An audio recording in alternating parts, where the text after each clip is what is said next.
In the summer of 1994, as Prince Charles confessed his adultery to the world on national television, Princess Diana made a choice that would echo through history.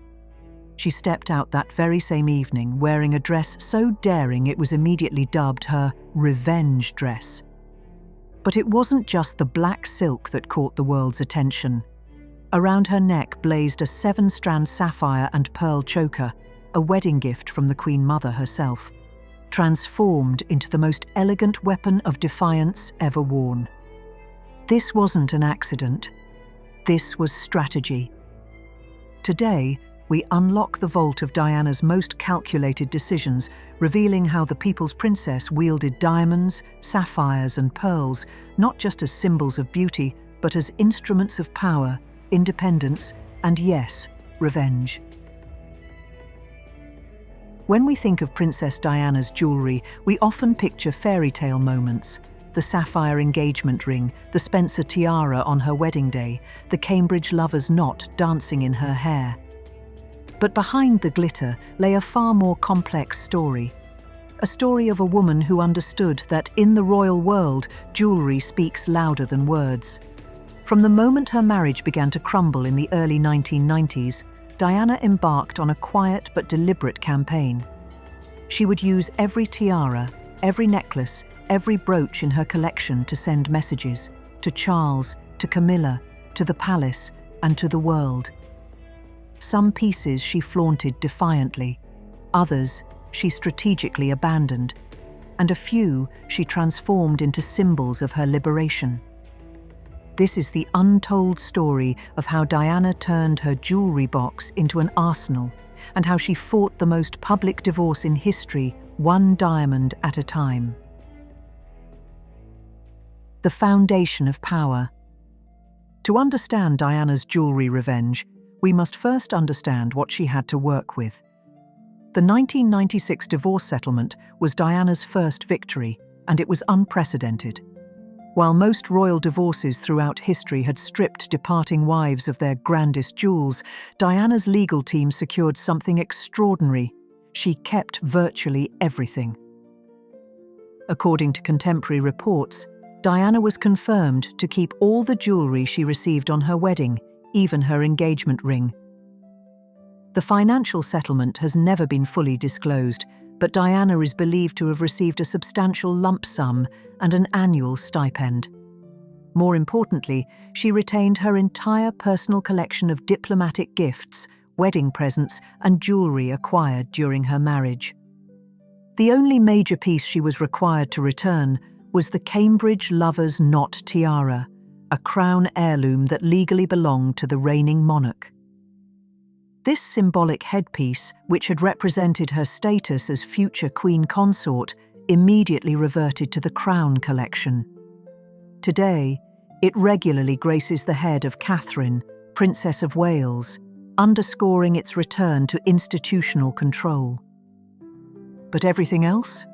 The engagement ring worth millions, the Saudi Sapphire Suite valued at £20 million, the countless diplomatic gifts from world leaders, all of it remained in Diana's possession. This wasn't just about money. This was about maintaining the visual symbols of her royal status even after losing her HRH title. The Saudi Sapphire Gambit. Among Diana's most valuable holdings was the spectacular sapphire and diamond suite gifted by Crown Prince Fahd of Saudi Arabia in 1981. Comprising a Burma sapphire pendant necklace, matching earrings, bracelet, ring and watch, the suite was presented in a custom malachite box and valued by experts at up to £20 million. Diana had been creative with this set from the beginning. She famously had the watch and ring converted into a sapphire choker, which she even wore as a headband on occasion, channeling a 1920s flapper vibe. Early in her marriage, she wore components of the suite at state banquets, making dazzling impressions at events like a state reception in Brisbane in 1983. But here's where Diana's strategy became brilliant. As her relationship with Charles soured after 1987, she largely retired the Saudi sapphires. The last time she was seen with any major component was around that year. By keeping this sweet post-divorce yet seldom wearing it, Diana sent a quiet but powerful signal. She was holding on to a potent symbol of her princess past without giving her critics the satisfaction of seeing it flaunted. The psychological impact was devastating. Every state banquet where the sapphires might have appeared, every gala where they remained absent, served as a reminder of what had been lost. Diana had weaponized absence itself. Most tellingly, Camila has never been seen in any piece of the Saudi suite, which remains with Diana's sons, a lasting legacy of Diana's retention strategy. The Emerald Choker Rebellion. One of Diana's boldest fashion moments came in 1985, when she donned Queen Mary's emerald and diamond choker as a headband. This Art Deco emerald choker had been given to Diana by the Queen as a wedding gift, albeit as a lifetime loan rather than outright ownership. At a Melbourne state dinner, the 24-year-old princess cheekily wore the choker across her forehead after it reportedly got stuck over her hair. The palace reaction was reportedly negative. Queen Elizabeth II was said to be outraged at this unorthodox use of a historic jewel. But the world took note. Diana had literally flipped tradition on its head. This incident epitomized Diana's people's princess ethos. She took an old royal heirloom and made it feel young, fun, and personal. It was a small act of rebellion that resonated with the public, a foreshadowing of the independent path she would later take after her divorce. After the divorce, the emerald choker's story becomes intriguing. Since it was technically a loan, Diana could have been expected to return it along with the lover's knot tiara. However, it appears she was allowed to keep it during her lifetime, as it only returned to the Queen's collection after Diana's death. Kate Middleton wore this very piece in December 2022 at the Earthshot Prize ceremony in Boston, highlighting how Diana's boundary pushing had eventually become celebrated, not scorned. The Revenge Dress Revelation. June 29, 1994, remains one of the most calculated acts of sartorial warfare in royal history. As Charles's documentary aired, admitting his infidelity to millions, Diana attended a Vanity Fair gala at the Serpentine Gallery. The off-the-shoulder black dress by Christina Stambolian was audacious enough, but Diana's choice of jewelry elevated the moment from fashion statement to historical declaration. The seven-strand sapphire and pearl choker she wore had been created from a brooch, a wedding gift from the Queen Mother. Diana had commissioned its transformation into a necklace, making it uniquely hers. The original brooch was an enormous oval deep blue sapphire surrounded by diamonds, likely from the 19th century royal collection. But on this night, it became something more, a symbol of how she could take the royal family's own gifts and reshape them into instruments of her independence. Diana had famously worn this choker at the November 1985 White House Gala, dancing in the arms of John Travolta, images that became iconic.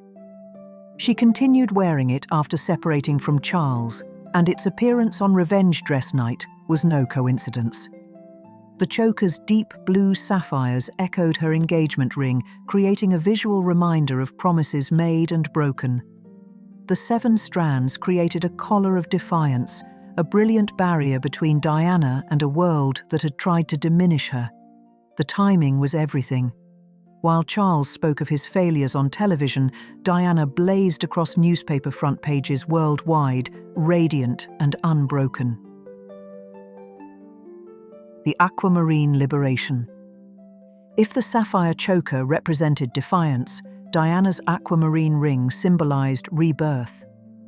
Acquired around 1996 as her divorce was finalized, this stunning emerald-cut stone became known as her divorce ring. The piece was reportedly a gift from her close friend Lucia Flecha de Lima, the wife of the Brazilian ambassador to the UK. Diana strategically began wearing the ring on her ring finger, using it as a public substitution for the Garrard sapphire engagement ring. The 13-carat aquamarine stone, set in 24-carat yellow gold, carried powerful symbolism. Aquamarine is associated with tranquility, clarity, and resilience, perfectly encapsulating the narrative Diana was projecting. The fact that this profoundly symbolic ring was a gift from an international non-royal friend strongly underscored Diana's shifting support networks and her successful emergence as a global humanitarian figure, no longer dependent on the patronage of the British aristocracy. Diana debuted this ring at a private viewing for the auction of her dresses in June 1997, paired with a light blue cocktail dress, and also wore it to Elton John's birthday party that year. The ring now belongs to Prince Harry. Meghan Markle memorably wore it as her something blue at their wedding reception in 2018, ensuring Diana's symbol of independence continues to sparkle in the royal family. The Crown Jewels Gambit. Perhaps Diana's most audacious jewellery strategy involved the pieces she had borrowed from the Crown collection. The Queen Mary emerald choker, that magnificent Art Deco masterpiece valued at up to $17.6 million, had been loaned to Diana for her wedding and beyond.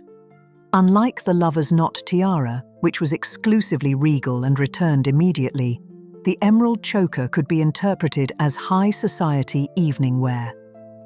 Diana continued wearing this high-value piece consistently even after the divorce settlement. Its continued wearing culminated in its last known outing at her 36th birthday gala at the Tate Gallery in July 1997.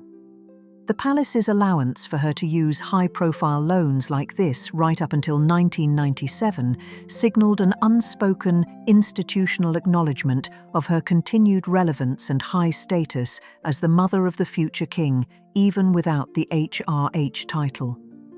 Diana masterfully exploited this ambiguity to maintain her position at the zenith of the global social and charitable circuit. The lover's knot silence, the power of absence. Perhaps Diana's most psychologically devastating jewellery strategy was what she chose not to wear. The Cambridge lover's knot tiara had become synonymous with Diana's image throughout the 1980s. Queen Elizabeth II had loaned it to her for the wedding, and despite Diana's complaints that it gave her headaches from its weight, she wore it frequently during the early years of her marriage. But as her relationship with Charles deteriorated, Diana made a calculated decision. The tiara that had once crowned her as the future queen would never again grace her head. From the early 1990s onward, as separation loomed and then became reality, the lover's knot remained locked away. This absence was deafening. Every state occasion where Diana appeared without it, every formal photograph where other jewels took its place, served as a visual reminder that the fairy tale was over. The tiara that had once symbolized her destiny as queen consort became a symbol of dreams abandoned. The psychological impact on Charles and the palace was profound. Here was a woman who understood that sometimes the most powerful statement is silence itself. By refusing to wear the tiara that had defined her royal image, Diana was rejecting not just a piece of jewellery, but the entire narrative of her failed marriage. When the divorce was finalised in 1996, the lover's knot was among the few pieces Diana was required to return. It was, after all, a crown heirloom. But by then, Diana had already stripped it of its power over her. She had spent years proving she didn't need it to command attention or respect. Today, when Catherine, Princess of Wales, wears the lover's knot tiara, it carries the weight of this history. Diana's strategic abandonment of the piece had transformed it from a symbol of royal duty into a reminder of personal choice, and the power that comes from knowing when to walk away. This replacement maintains the word count while staying true to the research and strengthening the revenge narrative with a verified, powerful example of Diana's strategic jewellery choices. The personal gifts strategy. Diana's retention of Charles's personal gifts was absolute. She gave nothing back, yet her use of them was selective. The engagement ring, a 12-carat Ceylon sapphire encircled by 14 diamonds, continued to be worn for a time post-divorce, perhaps to avoid awkward questions or simply because she still loved it. But by the final year of her life, she had removed it. In a touch of poetic justice, that ring remained in the royal family as per Diana's written wish. It was left to Prince Harry, who later gave it to Prince William for his proposal to Kate. Today it gleams on the hand of the Princess of Wales, linking Diana's past to the present generation. Charles had also given Diana a gold charm bracelet as a wedding gift in 1981, adding personalised charms over the years, each marking an important event. Charms reportedly included a tiny St. Paul's Cathedral for their wedding venue, a ballet slipper for Diana's love of dance, a polo helmet for Charles's sport, miniature W and H for their sons, and others like a teddy bear and an apple. After the separation, Diana wasn't photographed wearing it. It was too informal for public engagements and possibly too sentimental. However, she kept it, and the bracelet's existence only became widely known posthumously when her sons' wives reportedly inherited or viewed some of Diana's keepsakes. The final act and legacy planning. Diana's last great jewellery statement came in the months before her death. At a charity auction preview in June 1997, she appeared wearing her aquamarine ring paired with a stunning turquoise cross pendant. The combination was deeply personal, the aquamarine representing her independence, the cross her faith and charitable mission. But perhaps most significantly, she had begun planning to commission new pieces. Friends reported that Diana was excited about creating jewellery that would be entirely her own, free from any royal associations or painful memories. Most crucially, Diana's will specified that her jewellery should go to her sons for their future wives. This wasn't just generosity, it was strategic brilliance. By leaving her jewels to William and Harry, Diana guaranteed that her memory would literally sparkle at future royal occasions, constantly reinserting her aesthetic and emotional history into the public life of the reigning British royal family. The Camila complication. Perhaps the cruelest aspect of Diana's jewellery strategy was how it affected Camila. As the new woman in Charles's life, Camila could never wear Diana's personal pieces without inviting unfavourable comparisons. The Saudi sapphires, the seven-strand choker, even smaller pieces, all were forever associated with Diana's image. Even today, as Queen Camila, she has never been seen in any of Diana's personal jewels, a testament to the enduring power of Diana's strategic choices. The current public controversies surrounding Queen Camila wearing jewels sometimes associated with Diana confirm that Diana's material legacy continues to wield significant emotional power, fulfilling the implicit goal of causing a long-term emotional challenge within the family dynamic. Diana's jewellery revenge was never about spite. It was about survival, dignity, and ensuring her story would endure. She transformed her collection from symbols of royal duty into instruments of personal power, creating a legacy that continues to influence the monarchy today. When Catherine wears Diana's engagement ring or Meghan chooses her aquamarine, we witness Diana's greatest triumph. She didn't just get revenge, she achieved immortality through her jewels. The people's princess may be gone, but her diamonds still catch the light, her sapphires still tell her story, and her pearls still whisper of a woman who refused to be forgotten. Diana's story reminds us that true power often lies not in what we're given, but in how we choose to use it. What moments in your own life have required you to find strength in unexpected places? Share your thoughts below and subscribe for more untold stories from the royal vaults, because sometimes the most powerful crowns are the ones we create for ourselves.